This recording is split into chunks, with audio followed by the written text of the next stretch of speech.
早晨，十字牌早餐。今日我哋繼續睇詩篇嘅第32篇。我哋先讀經文。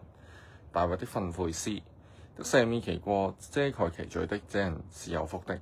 凡心裏沒有詭詐，耶和華不算為有罪的，這人是有福的。我閉口不認罪的時候，我終日哀哼而骨頭枯乾，黑夜白晝。你的手在我身上沉重，我的精液耗盡，如同夏天的乾旱。我向你陳明我的罪，不隱瞞我的惡。我說我要向耶和華承認我的過犯，你就赦免我的罪惡。為此，凡虔誠人都當趁你可尋找的時候禱告你。大水泛溢的時候，必不能到他那裡。你是我藏身之處，你必保佑我脫離苦難，以得救的樂歌四面環繞我。好，今日我哋就唔讀落去，集中咧就係睇第3至到第7節嘅。第3至到第7節當然就係承接住第1至第2節，講緊認罪呢件事嘅。其實凡心裏沒有詭詐嘅，又話不算為有罪，即係講緊個人咧向神透明，咁就有福，因為神咧反而會應許呢一啲人咧可以赦免佢嘅過錯，遮蓋佢嘅罪孽。咁而家第3至第5節講緊嘅乜東東咧，就係哇咁唔認罪嗰陣有咩身心靈都有反應，係咩反應咧？咁一開始咧佢就話，即係開頭詩人咧其實係抗拒嘅，佢就係唔想認，咁就唔係一種被逼嚟嘅，不認不認還須認嗰種咧，唔係嘅。而家其實係講緊佢主動揀咗閉口不認罪嘅時候，即係佢都經歷過呢一個精神狀況，就係我開頭抗拒，我之後承認。咁究竟喺呢個過程當中有啲咩分別咧？咁第3至第5節就係講開頭抗拒嗰陣有啲咩狀況出咗嚟啊？咁所以呢個沉默，呢個唔出聲嘅身體咧，佢就會哀哼同埋骨頭枯乾。咁其實咧，呢個骨頭枯乾咧，就係裏面痛到出嚟。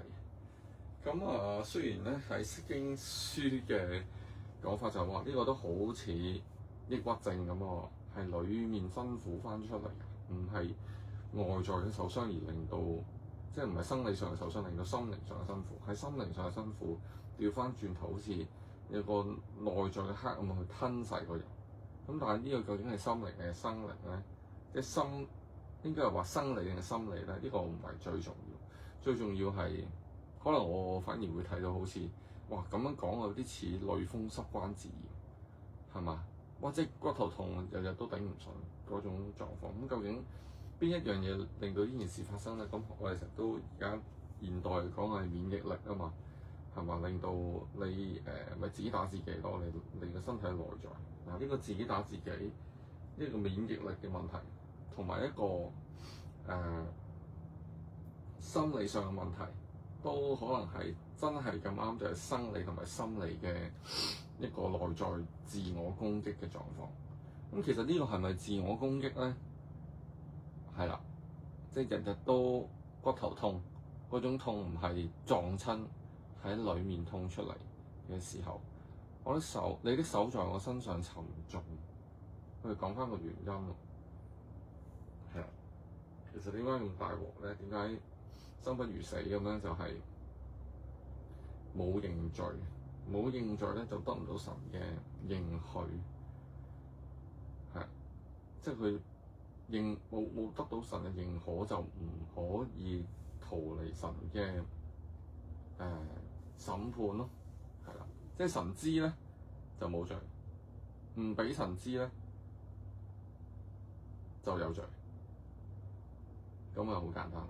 咁我就翻去咧詩篇第31篇啦。其實可能之前就係講緊詩人都好似經歷緊相同嘅身心靈狀況、精神狀況，就係一紮人覺得佢嘅處境唔掂，然後冇連埋佢嘅神，所以咧佢揾神去幫手。咁而家嗰個精神狀況其實形同此理，即係話你唔值得俾人咁樣話，而俾人咁樣話同埋公開羞辱嘅時候咧，個效果就等同於你其實好似人哋話你嗰樣嘢唔啱嘅，嗰樣嘢係近嘅，你就係好似人哋口中所講嗰種唔掂，真係因為罪而面對個處境問題。不過你唔肯向神透明，咁最終嘅結果咧都係一樣啦，都係嗰種身心靈嘅煎熬。咁所以同31咧就31篇一體兩面，係啊，只不過32篇咧就係佢唔可以將嗰個罪疚感引致嘅人嘅反應去揾位走喎，嗰度冇嘢出，好似焗咗喺裏邊咁樣。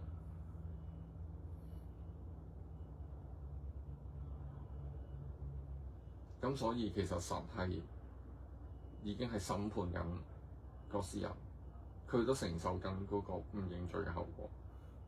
你可以唔認罪，人哋可能睇唔到你，唔知你犯咩罪。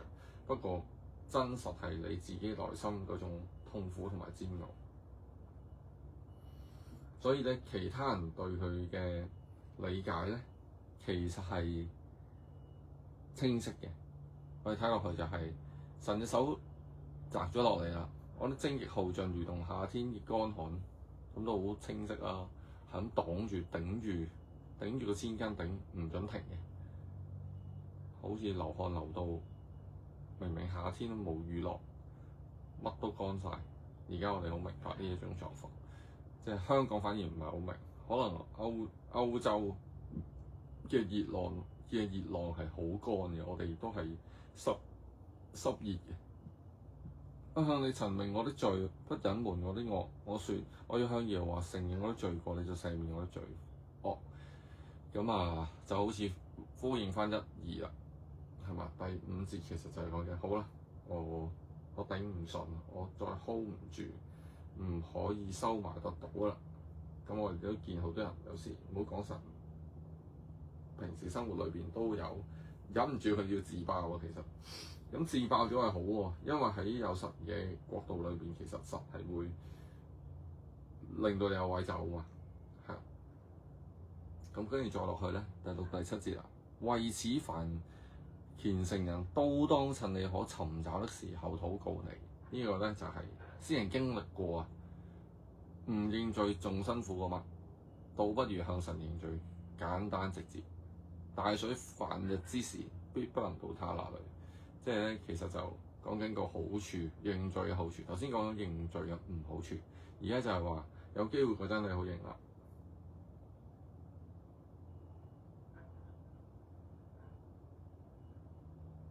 咁呢度轉咗個第二身啦，係啦，即係其他人啦。之前係講我嘛，而家講緊虔誠人同埋你啊，你同神啊，跳咗出嚟㗎啦，其實。咁呢一度咧係尋找啊嘛，重點係趁你可以尋找嘅時候。咁係咪神佢揾唔到咧？神係揾唔到，唔代表佢唔喺度。咁點解神喺度又唔俾你揾到？呢個就好大機會係因為嗰種對於認罪嘅猶豫，係啦，佢減慢咗，或者令到你蒙蔽咗自己，去覺得揾唔到神個罪，好似已經 block 咗神。你放個罪出嚟，反而就清晰咗。咁呢個都係好好，即係就算攞翻魔鬼指責人，係咪有個積分嘅背景去理解都係好清楚。你唔配嘅，你唔配神去同神去交往，咁你係罪嚟嘅。係嘛？即係好似我哋平時講，唔好當嗰個病人係癌症本身先啦。佢係一個癌症病人，佢唔係癌症。唔好成日同佢處理個病，處理個身體嘅問題啦。佢係人嚟，佢都想可能食玩買啊，佢都想過到平常嘅生活。可唔可以關注擺翻喺嗰邊多啲咧？咁啊，而家都係道理都係一樣，即係我哋關注翻佢人嚟嘅，佢人對神有一種渴求，有個基本嘅需要嚟嘅。咁但係你成日都講佢個罪咧，咁係即係 block 咗佢啦咁。咁跟住第七就係、是、你是我藏身之處，你必保佑我脫離苦難，得救的樂歌四面環繞我。咁呢一度咧就直情係翻返去點解覺得同31篇咁關事啦？咁呢個避難所嘅主題就同31篇就好直接有一個聯繫，而神咧就係、是、會免佢於呢、這個困難當中。咁佢就好正，佢就話呢個咧係靠咩啊？咁樣你是我藏身之處，你必保佑我脫離苦難。佢靠嘅唔係嗰啲四面牆啊，唔係靠緊嗰個堡壘，係靠緊得救的樂歌，係嘛？即係反而係靠人對於神能夠因着認罪而被赦免嘅正確回應態度，就係歌頌，正唔正？係，即係我哋可以 repeat 一次，即係呢個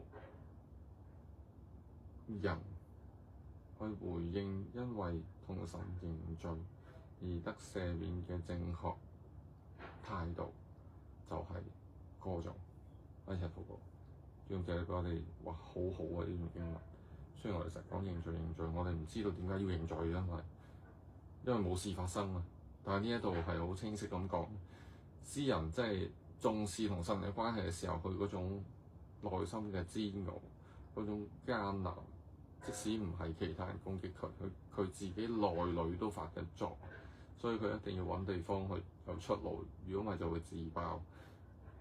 咁但係我哋對人認罪，我哋有恐懼，因為人就會貶低我哋，同埋我哋好介意人點睇。但係神冇，神反而係應許就係、是、你直接嚟揾我，我就反而係唔會唔俾你揾到。你想認罪，其實係更容易揾到，因為你願意透明嘅時候，你係更加容易俾人哋觸及。就正如對住神都係一樣，佢仲要咁樣幫助我哋，真係去望清楚我哋嘅心，我哋追求唔係嗰個因為透明所以我哋高級，我哋功力高啊，係因為我哋單純簡單咁面向你，或者係俾我哋呢份信心，前途高峰嘅信心。